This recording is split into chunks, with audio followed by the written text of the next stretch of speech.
This is Democracy Now!, democracynow.org, the War and Peace Report. I'm Amy Goodman. Leaders in Israel and Gaza have reportedly reached a ceasefire agreement after an intense 3 days of fighting that left 25 Palestinians and 4 Israelis dead. Palestinian authorities said the dead in Gaza included 2 pregnant women, a 14-month-old girl and a 12-year-old boy. The latest round of violence began on Friday.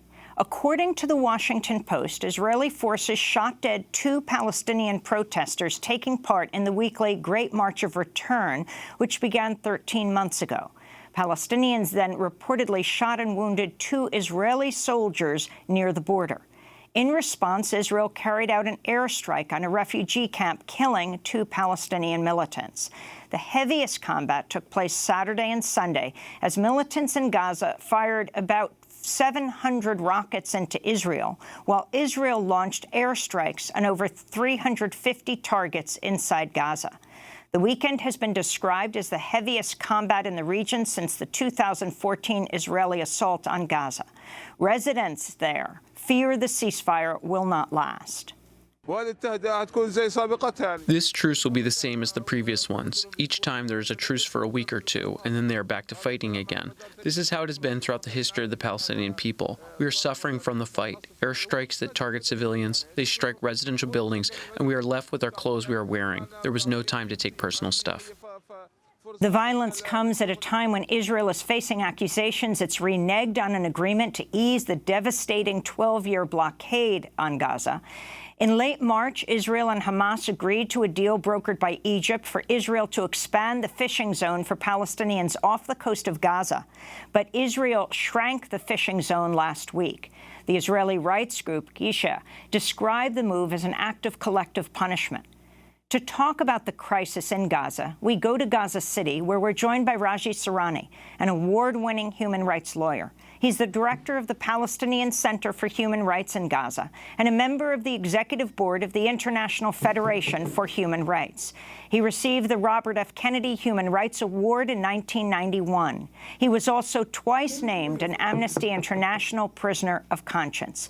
I know there will be a delay between my questions and Raji Sourani's response, so I hope folks will bear with us as he speaks to us from Gaza City, where a ceasefire has just gone into effect, which allowed Raji Sourani to even make it to the studio. Raji Sourani, welcome to Democracy Now! Can you describe this latest escalation of violence, what you understand took place? Thank you being with you. And yes, situation in Gaza in the last 3 days was rather mission impossible to move anywhere in Gaza, and it was no single place is safe haven in Gaza. The Israelis bombed everywhere, from south to north, and basically, and as usual, in the eye of the storm were the civilians and the civilian targets. That's why the situation was very tense, and of course, resistance in Gaza, retaliated with hundreds of rockets against Israel. And can you explain, when Israel says that it hit 350 military targets, what those targets are? That's nonsense, because a bunch of Hamas and Jihad activists who has been killed, by the Israelis.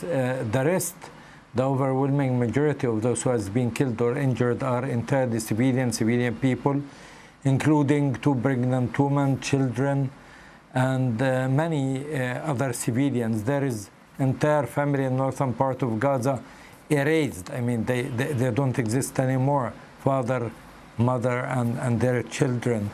Same thing happened in the middle area. So basically, Israel knocked down, many of towers in Gaza, where it's entirely, residential areas for very, very ordinary people. And that's why there is hundreds, if not thousands of people are in the street right now after their towers and apartments has been destroyed. Gaza, one of the most heavily populated area on earth, the density of population incredible. And Israel was like elephant in the garden, bombing, shooting everywhere. On Sunday evening, President Trump tweeted, once again, Israel faces a barrage of deadly rocket attacks by terrorist groups Hamas and Islamic Jihad. We support Israel 100% in its defense of its civilians, he said. Trump continued, to the Gazan people, these terrorist attacks against Israel will bring you nothing but more misery. End the violence and work towards peace. It can happen. Raji Sourani, your response. Well, I think President Trump is the last one who should speak about peace and who should speak about terrorism. And I think what he's doing against Palestinian people, against Palestinian cause, against international law, international humanitarian law, is evil and unacceptable by all meanings and standards. I don't want to dig deep into history. I don't want to go back to a year ago when he promised Israel of having Jerusalem as its capital, which is totally illegal and unacceptable by not Palestinians, by international community and by international law. When his security advisor threatened the International Criminal Court prosecutors and judges, and they gave a promise that they will hold accountable any of them who take any decisions against U.S. or Israel for the war crimes they are doing, and he expired their visas and promised to freeze their accounts and take even further procedure against them. He's not the one who can talk about terrorism. He is doing effectively rule of jungle, not the rule of law. And if he's talking precisely about Gaza and what had happened here, Israel do war crimes, crimes against humanity for the last 20 years or so. They are doing it on the daylight. It's not we, the Palestinians, who are saying that. It's the Palestinian, Israeli, international human rights organizations, and it's the UN bodies, including Human Rights Council and the UN Commission of Quer, who says Israel do war crimes, and they are safe, and they are doing it once and again because they feel they are immune. Israel and its leaders feeling fully immune because the American administration, especially Trump administration, provide them with full legal political immunities. They have a free hand. They are doing these things in the daylight. They practice rule of jungle, and they are not held accountable at all. On Sunday, Congressmember Ilhan Omar tweeted, how many more protesters must be shot, rockets must be fired, and little kids must be killed until the endless cycle of violence ends? The status quo of occupation and humanitarian crisis in Gaza is unsustainable. Only real justice can bring about security and lasting peace, said Congressmember Ilhan Omar. Republican Congresswoman Liz Cheney of Wyoming, the daughter of the former Vice President Dick Cheney, attacked Omar, tweeting back, quote, 1, Hamas controls Gaza. 2, Hamas is firing rockets at civilians in Israel. 3, Representative Ilhan Omar is defending Hamas. Real question is, how many times will Omar rush to the defense of terrorists? Raji Sourani, can you talk about the role of Islamic Jihad and Hamas, and also the Great March of Return that has gone on for more than a year, every Friday after prayers? Almost a month ago, the Commission of Inquiry, which was formed by the UN Human Rights Council, concluded its report, and they said in a clear-cut, in unequivocal way, Palestinians do have the right of freedom of expression. Palestinians do have the right to have their demonstrations. Nobody have the right to tell them where to do it, whether in the border or in Gaza. These demonstrations for 1 full year in 5 designated areas provided for these peaceful demonstrations were entirely peaceful, and no evidence whatsoever after full thorough investigation by the Commission of Inquiry showed that there was any level of violence has been practiced. Not a single Israeli soldier life has been threatened, and no Israeli soldier was injured or killed in these 5 designated areas where peaceful demonstration took place.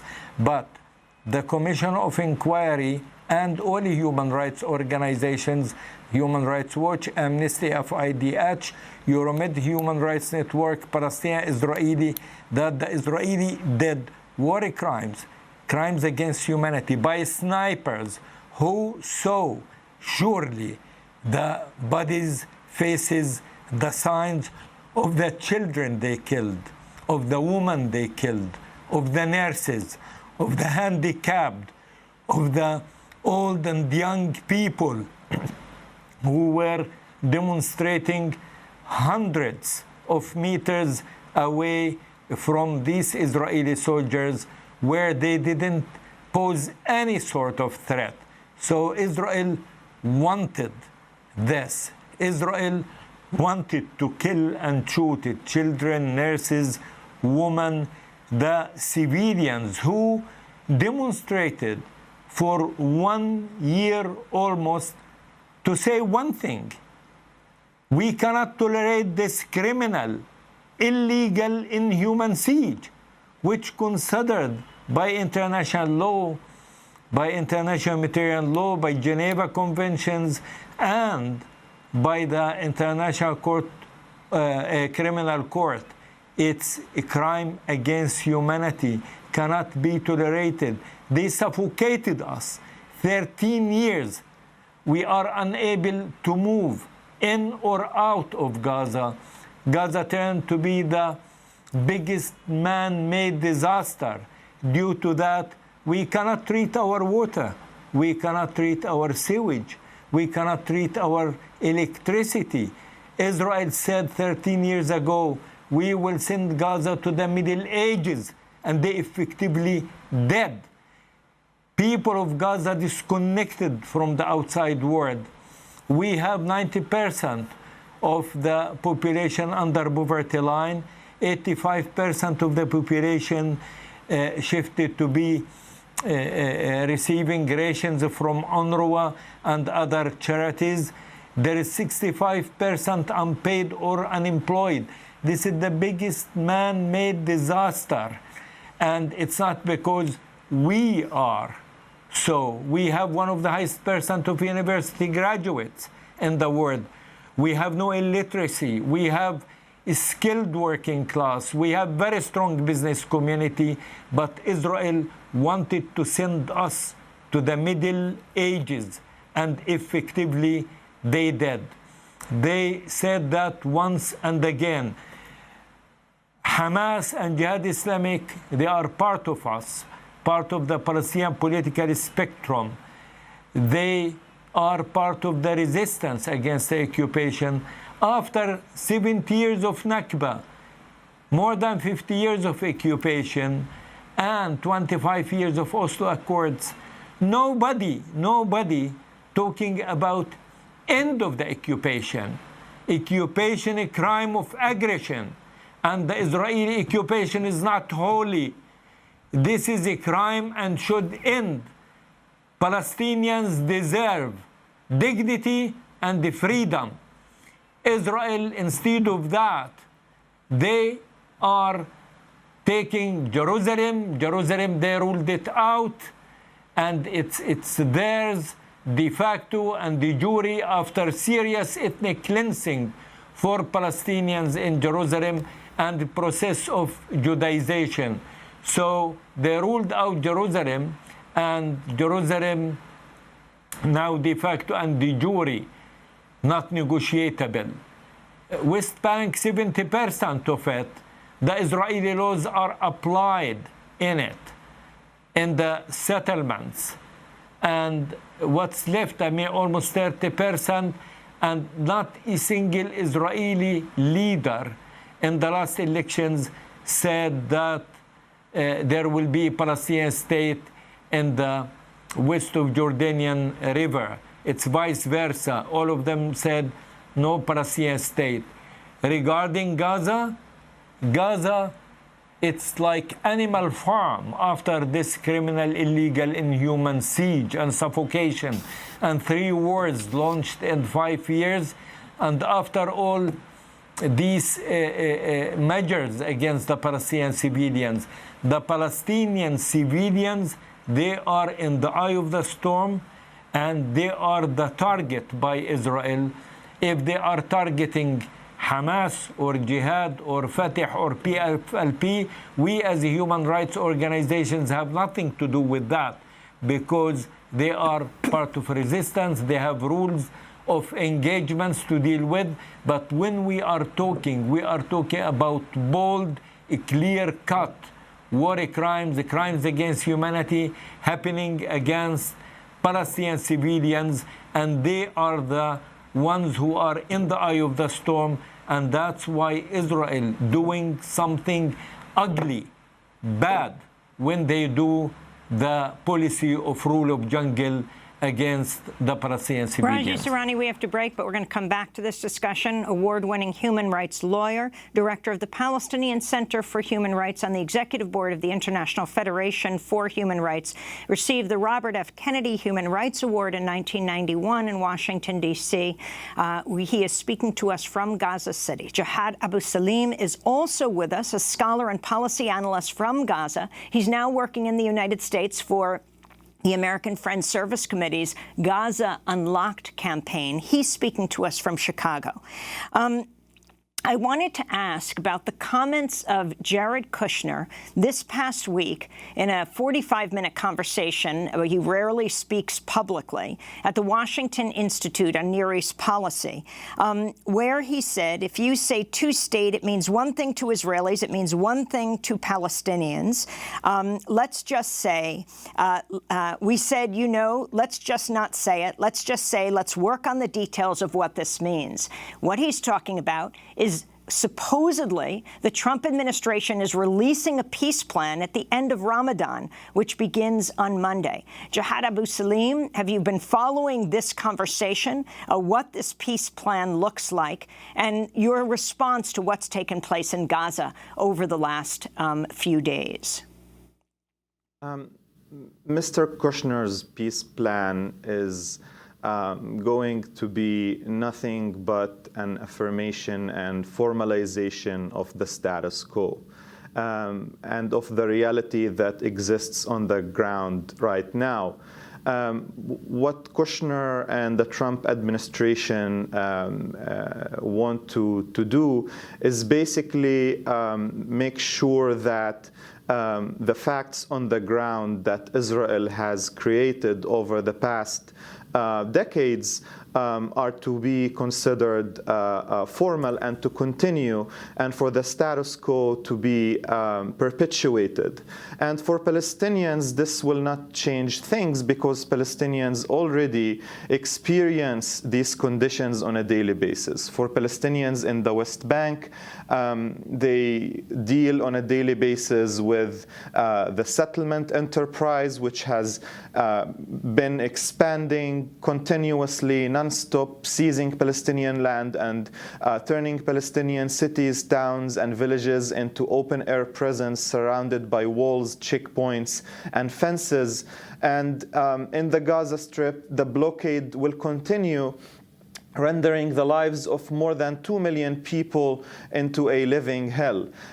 These policies, these facts that were created on the ground will continue with Kushner's peace plan or without it, because these are realities that Palestinians experience on a daily basis. And what's happening in the Gaza Strip is inseparable from this non-stop system of violence that has been targeting Palestinian lives and perpetuating their suffering and pain. I joined your show almost a month ago to talk about a surge of violence in Gaza and around Gaza. And between the beginning of March and the end of March and the beginning of May, although Gaza did not make it to the headlines, the situation in Gaza was still unbearable. The media only pays attention to what's going on in Gaza only when there is military violence. But for Palestinians in the Gaza Strip, as Mr. Sourani explained earlier, the reality is that they're experiencing violence on a daily basis. Every minute that passes in Gaza is a minute of violence. Every moment that passes is a moment of violence. When people are deprived of their basic rights, they're unable to travel, to move freely, to secure their basic necessities. This is violence. And the surge of violence that we just witnessed over the past few days is nothing but a manifestation of frustration on the part of Palestinians as they are trying to tell the world that their suffering and pain shall not go unheard Jihad, of. I want to bring back Raji one more time because we'll lose him on the broadcast satellite. Raji Sourani, the Middle East Regional Director for Save the Children, Jeremy Stoner, has said we may have entered the most serious stage in this crisis since the 2014 Gaza war. You've suggested these attacks are even worse than what happened in 2014 during the so-called Operation Protective Edge. Your final comments on what you think needs to happen now. Well, what we need, not a big thing, basic, fundamental thing. I mean, all what we want, freedom of movement for goods and individuals. Is that too much? Freedom of goods and for movement of goods and individuals between Gaza and the West Bank and between Gaza, West Bank and the outside world. That's all what we need. We are the stones of the valley. We have been here ever, and we will continue here forever. And I'm not worried about our fate, about our destiny. We will not give up, and we have no right to give up. We have just fair and right cause. We know that there is total imbalance in power between us and Israel, between us and Israel and its ally. But we know we are in the right side of history, and we know we have just, fair, right cause. We know that tomorrow is ours, irrelevant of the status quo and what's going on at this time of the history. We will continue having our moral, legal, ethical superiority on a criminal occupation who do war crime on the daylight against, very unfortunately, civilians, civilian people. They didn't conclude lesson of history. They didn't understand even what they happened with them in the Second World War. And we turned to be the victims of the victim. International law, international humanitarian law, and the human rights, it's not something invented by the Palestinians. We didn't invent the ICC. This is the creme de la creme of the human experience. We have rightly the right to use it and to use its protection for us. All what we need, rule of law, not a rule of jungle. Israel is practicing against Palestinian people. Raji Sourani, That's we what we want. We want to thank you so much. We want a protection for civilians. For being with us from Gaza City, the Palestinian Center for Human Rights there in Gaza. And Jihad Abu Salim, Ramadan begins today. Do you expect this ceasefire to hold? And what is your message to the U.S. Congress as you live here now? I don't think the ceasefire will hold because when we talk about violence in Gaza or in Palestine in general, so long as the conditions that produce violence are in place, we will not cease to witness new surges of violence. And like there was escalation more than a month ago, and like there was escalation over this weekend, we are going to witness more of these escalations in the coming new months. And I am afraid that we actually might witness a large-scale confrontation this year. And the reason here is that so long as the root causes of why there is violence and why there is frustration in Palestine are not addressed by the international community and by the concerned parties, there will never be a situation where calm and quiet and peace will be the rule and not the exception. And this, takes us back to the issue of the blockade. When there is a ceasefire in Gaza, and this has been the experience of people over the past months and years, even when there is a ceasefire, the blockade does not cease to affect people's lives on a daily basis. I mean, like I mentioned earlier, the fact that military confrontation is put to an end temporarily, that does not necessarily mean that people's lives improve in Gaza. We're still dealing with unemployment. We're still dealing with collective trauma as a result of these large-scale bombardment campaigns. We're still dealing with people's inability to have their basic rights, such as freedom of movement, electricity, water, and so on. So unfortunately, the current political formulas that are put in place, mainly by the US administration, do everything but addressing the root causes of why there is injustice in Palestine. And my message to the US Congress is very clear and simple. Palestinians deserve to live in dignity. Palestinians deserve to have life like any ordinary people in the world. And it's unfair that the world continues to watch, and as Palestinians in the Gaza Strip suffer under this illegal form of collective punishment that is the Israeli blockade, and Palestinians in the West Bank continue to suffer on a daily basis on checkpoints. We want to thank Jihad Abu Salim, scholar and policy analyst from Gaza, just lost his satellite feed as well. He now works in the United States with the American Friends Service Committee's Gaza Unlocked campaign. This is Democracy Now! We'll be back in 30 seconds to talk about a new piece out at The Intercept, The Complete Mercenary, about Eric Prince. Stay with us.